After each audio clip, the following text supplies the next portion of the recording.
Good morning, class 12th. In the running topic of D block element, we have discussed till the electronic configuration of the four series 3D, 4D, 5D and 6D. Last video में हमने यहीं छोड़ा था आपको. Today we will discuss about the generalities of a bond. What are the necessary conditions to form a bond? For any bond,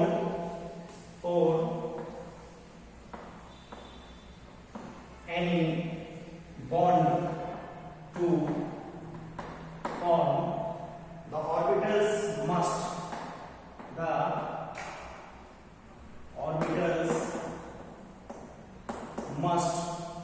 overlap and to overlap with each other, orbitals must satisfy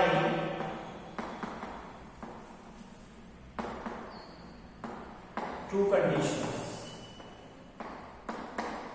First one is the orbital must have a common region of probability.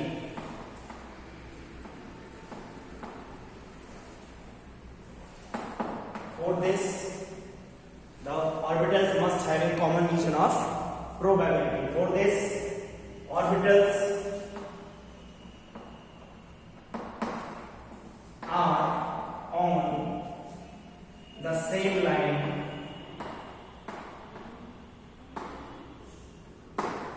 joining the nuclei.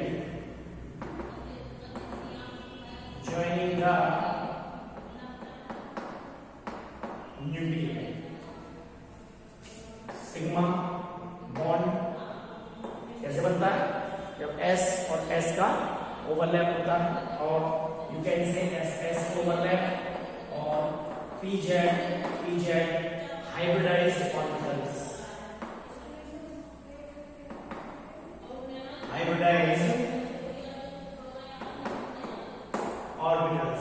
And the second condition, the orbital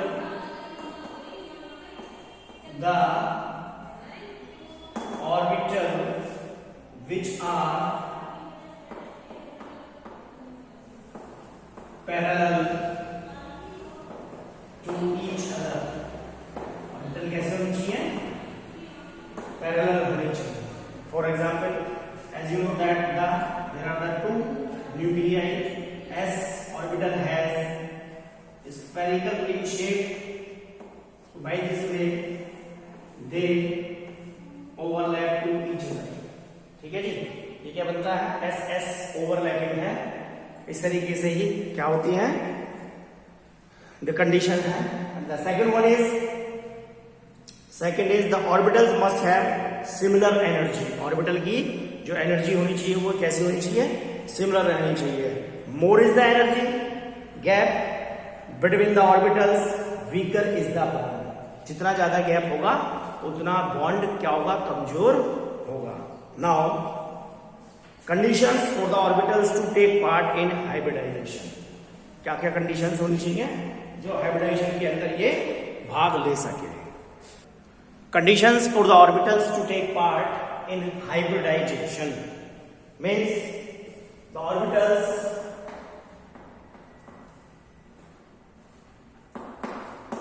must have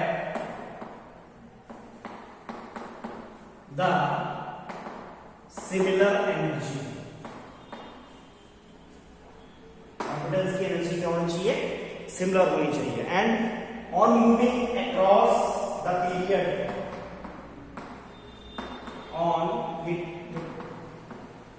moving across the period, the effective effective nuclear charge increases. The effective nuclear charge increases. ये बात आपने बिल्कुल set कर रखनी है दिमाग में कि जैसे लेफ्ट टू राइट किसी भी पीरियड के अंदर चलते हैं, इफेक्टिव न्यूक्लियर चार्ज क्या करता है, इंक्रीज करता है in a period, and the inner electrons are attracted towards the nucleus more strongly than outer electron. ठीक है, यानी जो इनर इलेक्ट्रॉन है वो अधिक बल के साथ क्या करते हैं, अट्रैक्ट करते हैं. And on moving across the period, second one is on moving across the period, यानी लेफ्ट से राइट जाने पर क्या होता है जी, द एनर्जी गैप बिटवीन, जो एनर्जी गैप है, और एनर्जी गैप किसके बीच में होगा, energy gap between n-1 d. ठीक है जी, एंड ns इलेक्ट्रॉन, इन दोनों के बीच में जो एनर्जी गैप है वो क्या करता है, इंक्रीज करता है. ठीक है, एनर्जी गैप भी क्या करेगा, इंक्रीज करेगा. ठीक है, n-1, n की जगह यदि 5 रखेंगे तो यहाँ क्या जाएगा 4d, और 4 रखेंगे तो क्या जाएगा 3d. यानी this one is the principal quantum number, n is the principal quantum number, and n-1 d. So the participation of n-1 d subshell electrons is in bonding decreases across the period. यानी इनके बीच में n-1 d and ns के बीच में जो participation है वो क्या करता है, डिक्रीज करता है. क्लियर? तो इस चीज को आप ध्यान रखेंगे. And on moving down the group, अगर हम ग्रुप की बात करें, अगर हम ऊपर से नीचे ग्रुप के अंदर बात करते हैं, ग्रुप में हम टॉप टू बॉटम मूव करते हैं. And on moving down the group the energy gap between n and n-1 shall decreases. Means इसको यदि आप देखना चाहें तो 1 से और 2 के बीच में, 2 से और 3 के बीच में, 3 to 4 और 4 to 5 एंड 5 to 6 और 6 to 7, ये जो एनर्जी गैप है ये क्या करता है, डिक्रीज करता चला जाता है. ठीक है जी. और इसको on moving down the group the participation of n-1 d electrons in bondings become easier. इसलिए ये आसानी से क्या कर सकते हैं, बॉन्ड बना सकते हैं. क्लियर जी. आगे आता है, let's see metallic bond strength. इनके बीच में बॉन्ड स्ट्रेंथ कैसी होती है. Metallic bond strength depends on, इसके ऊपर डिपेंड करती है. Number 1, more is the number of electrons contributed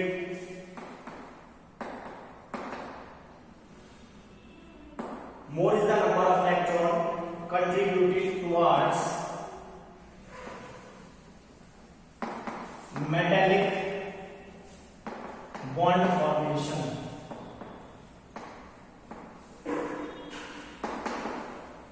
More is the metallic bond strength. More is the metallic bond strength. Metallic bond strength क्या होती है, क्या होगी, ज्यादा होती है. एंड क्या है कि फर्स्ट एल्कली मेटल्स है, देन एल्कलाइन,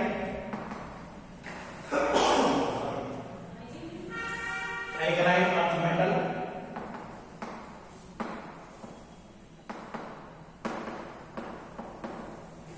ठीक है जी. यहां एक इलेक्ट्रॉन पार्टिसिपेट करता है, यहां 2 and D block elements.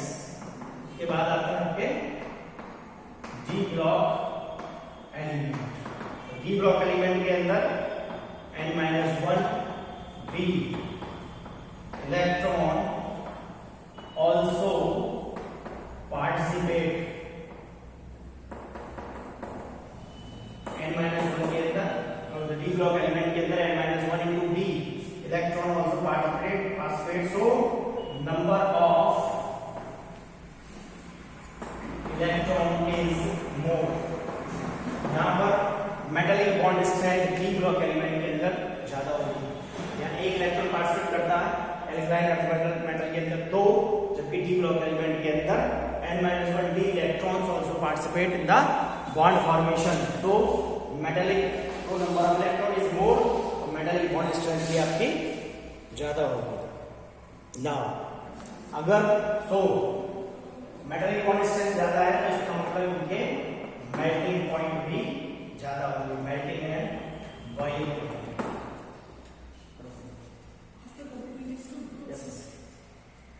Melting and boiling point, so S से ज्यादा किसके होंगे, पी के, एंड पी से ज्यादा बी के मेल्टिंग पॉइंट। इसलिए कहा था D block elements has higher melting and boiling points. तो स्टूडेंट्स जो कुछ कंडीशंस थी वो कंडीशंस आपने ध्यान रखनी है।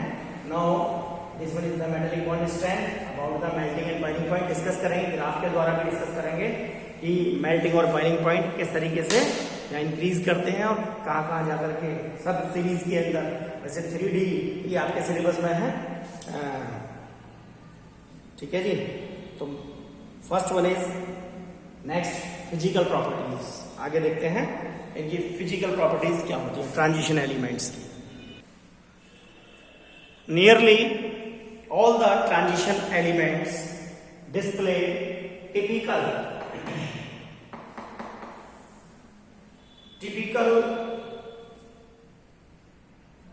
metallic properties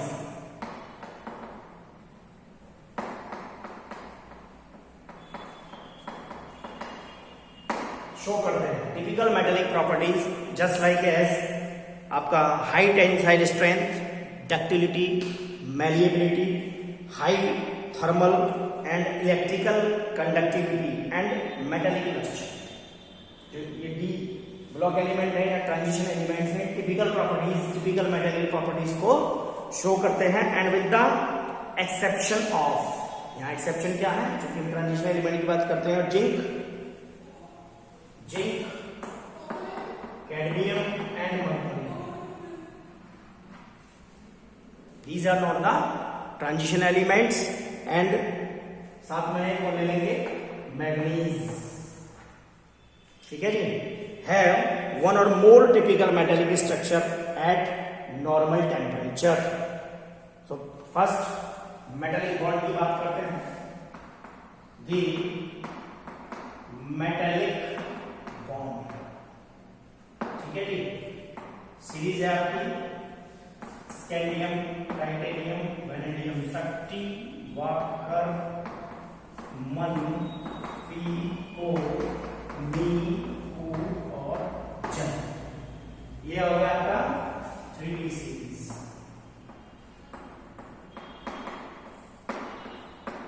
metallic bond scandium, scandium के अंदर नंबर ऑफ इलेक्ट्रॉन्स जो पार्टिसिपेट कर रहे हैं, अगर इसका इलेक्ट्रॉनिक कॉन्फ़िगरेशन देखें 3D1 और 4s2 है, यानी एक इलेक्ट्रॉन है। तो यहाँ कुल मिलाकर कितने 3 इलेक्ट्रॉन पार्टिसिपेट कर रहे हैं। तो इसका जो टेम्परेचर होता है लगभग, इसका जो बॉइलिंग पॉइंट, मेल्टिंग पॉइंट होता है वो होता है 1560 डिग्री सेल्सियस। अब जैसे जैसे नंबर ऑफ इलेक्ट्रॉन्स बढ़ते जाएंगे टेम्परेचर बढ़ना चला जाएगा। यहाँ हो गया आपका 3d2 4s2, ठीक है। यह 4 इलेक्ट्रॉन है और नियर अबाउट इसका जो टेम्परेचर मेल्टिंग पॉइंट होता है वो है 1660 डिग्री सेल्सियस। यानी अगर जैसे ही नंबर ऑफ इलेक्ट्रॉन क्या कर रहे हैं, इंक्रीज कर रहे हैं, आपका मेल्टिंग पॉइंट भी इंक्रीज कर रहा है। लेकिन वैसे ही सिमिलरली वेनेडियम के केस में 3d3 और 4s2, तो टोटल इलेक्ट्रॉन है यहाँ 5 इलेक्ट्रॉन और इसका जो मेल्टिंग पॉइंट है लगभग 1875 डिग्री सेल्सियस होता है। But in the case of chromium they have stable electronic configuration. तो यहाँ मेल्टिंग पॉइंट रिलक्टेंट हो जाता है, यानी यहाँ क्या है, हाफ फिल्ड ऑर्बिटल है। इसका इलेक्ट्रॉनिक कॉन्फ़िगरेशन देखो 3d5 और 4s1। कुल मिलाकर के यहाँ ये क्या है, स्टेबल हाफ फिल्ड ऑर्बिटल है, हाफ फील्ड ऑर्बिटल। ठीक है जी। तो यहाँ क्या कर जाता है, मेल्टिंग पॉइंट रिलक्टेंट हो जाता है और लगभग क्या है, कितना है जी, ज्यादा इंक्रीज नहीं करता, 1900 degree Celsius. whereas in the case of manganese, manganese के अंदर भी क्या है 3d5, लेकिन क्या है 4s2। यहाँ मेल्टिंग पॉइंट इसका क्या हो जाएगा, कम हो जाएगा और ये होता है लगभग 1250 डिग्री सेल्सियस। क्यों? क्योंकि यहाँ पर केवल 4s के ही इलेक्ट्रॉन क्या करते हैं, पार्टिसिपेट करते हैं। whereas in the case of iron 3d6 अब ज्यादा होना चाहिए, तो क्योंकि यहाँ पर स्टेबल है, अब ये 6 इलेक्ट्रॉन आ गए और 4s2, तो इसका आयरन का जो मेल्टिंग पॉइंट होता है लगभग 1535 डिग्री सेल्सियस होता है। In the similar condition of cobalt, निकल एंड कॉपर। कॉपर की अगर हम बात करें तो कॉपर का मेल्टिंग पॉइंट लगभग 981 डिग्री सेल्सियस है। जैसे जैसे क्या कर रहे हैं, अब यहाँ क्या हो गया, ग्रेडेशन, यानी स्कैंडियम से लेकर के और क्रोमियम तक इनका मेल्टिंग पॉइंट क्या करता है, बढ़ता है, लेकिन उसके बाद क्या करता है, बढ़ता नहीं है। So these are the properties. यहाँ पर ध्यान रखेंगे और बेसिकली ध्यान रखेंगे फुल फील्ड ऑर्बिटल का भी। जिंक का यदि आप देखेंगे तो लगभग 420 डिग्री सेल्सियस। ठीक है, वैसे भी जिंक क्या है, कहां था, ट्रांजिशन एलिमेंट नहीं है। जिंक के अंदर फुल फील्ड ऑर्बिटल है 3d10 और 4s1। ठीक है जी, 10 20 30 4s2 हुआ। ठीक है जी, 4s2 क्लियर। तो ये देखिए कंडीशंस ये हैं कि मेटेलिक बॉन्ड किस तरीके से हमारा क्या है, इनका जो मेल्टिंग पॉइंट है वो कैसे इंक्रीज कर रहा है।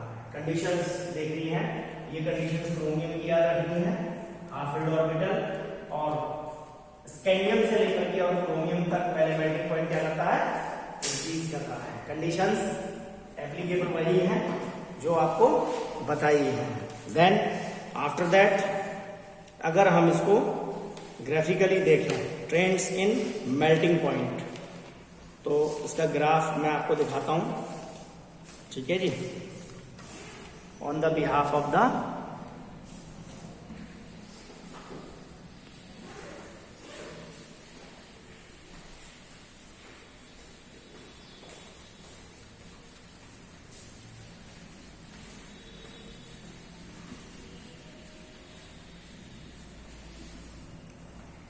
on the behalf of the graph.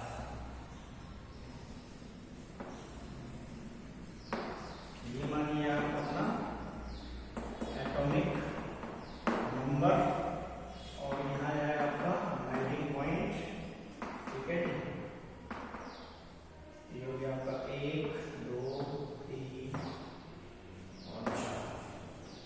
Titanium का मेल्टिंग पॉइंट, टाइटेनियम बढ़ता है, मैग्नीशियम का क्या है, क्रोमियम से मैग्नीज का क्या हो जाता है, टाइटेनियम से भी कम है। मैग्नीज से फिर आयरन और आयरन से कोबाल्ट, निकेल और नीचे जाता है, ये कहा जाता है कॉपर। ठीक है जी, आएगा समझ में। ये तो रहा आपका 3D सीरीज का। उसके बाद 4D सीरीज है जिर्कोनियम से, ये आ गया न्यूक्लियम और ये हो गया मॉलिब्डेनम से। यदि आप देखें टेक्नीशियम का कम है। देन आफ्टर दैट रुथेनियम के बाद सीधा ये डाउन हो जाता है। ठीक है जी, और यहाँ जाता है आपका सिल्वर का भी क्या होता है, कम होता है। और नेक्स्ट सीरीज है आपकी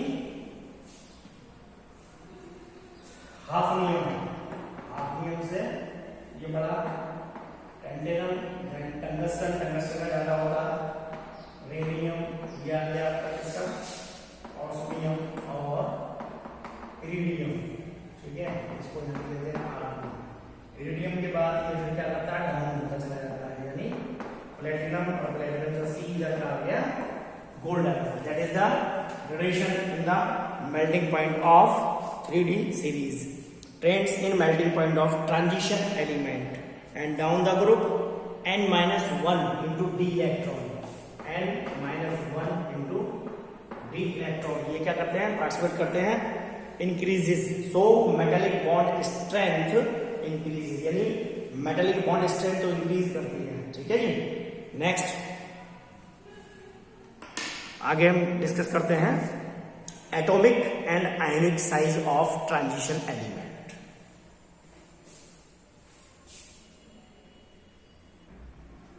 atomic radii, basically this atomic radii depends on the two factors. वो दोनों फैक्टर अभी हमने पहले ही डिस्कस किए हैं। फर्स्ट वन, जैसे ही हम क्या करते हैं, किसी भी पीरियड के अंदर लेफ्ट से राइट मूव करते हैं, तो यहाँ क्या नोट करेंगे, इफेक्टिव न्यूक्लियर चार्ज, और second one is screening effect. Left से राइट जब हम मूव करते हैं डी ब्लॉक एलिमेंट के अंदर, ठीक है जी, तो atomic radii and atomic volume of D block elements in any series, किसी भी सीरीज के अंदर, in any series decreases with increase in the atomic number. ये क्या करती है, एटॉमिक रेडियाई क्या करती है, डिक्रीज करती है with increase the atomic number. जैसे जैसे एटॉमिक नंबर क्या करता है, इंक्रीज करता है, एटॉमिक रेडियाई डिक्रीज करती है। Clear? And atomic radii increase while going down in each group. अगर हम, ये तो बात है पीरियड की, अगर ग्रुप के अंदर जाते हैं तो ये क्या करती है, इंक्रीज करती है। Atomic radii increase while going down in each group. However, in the third transition series from hafnium and onwards, the elements have atomic radii nearly equal to those of second transition element. ठीक है जी, third की वाली की जो series की atomic radii है वो nearly मतलब बराबर होती है किसके, सेकंड ट्रांजिशन एलिमेंट्स के। जो हाफनियम जो शुरू है तो सेकंड जो ट्रांजिशन सीरीज है उसके बराबर होती है। And if we are talking about the ionic radii, for ions having identical charge, the ionic radii decreases. Ionic radii क्या करती है, डिक्रीज करती है। क्यों डिक्रीज करती है, उसका कारण है with increase in the atomic number across a given series of the transition element। ठीक है जी, क्यों करती है, क्योंकि ionization energy of these elements are high and in the most cases lie between those of S and P block element। ठीक है जी, आई बात समझ में? तो ये हो गया आपका ionic radii. And transition metal have smaller atomic radii and higher nuclear charge as compare to alkali metals. ठीक है, उसका कारण क्या है, क्यों, क्योंकि ionisation energy in any transition increase in the nuclear with atomic number. The increases however is not as smooth and as sharp as seen in the case of S and P block element। Clear?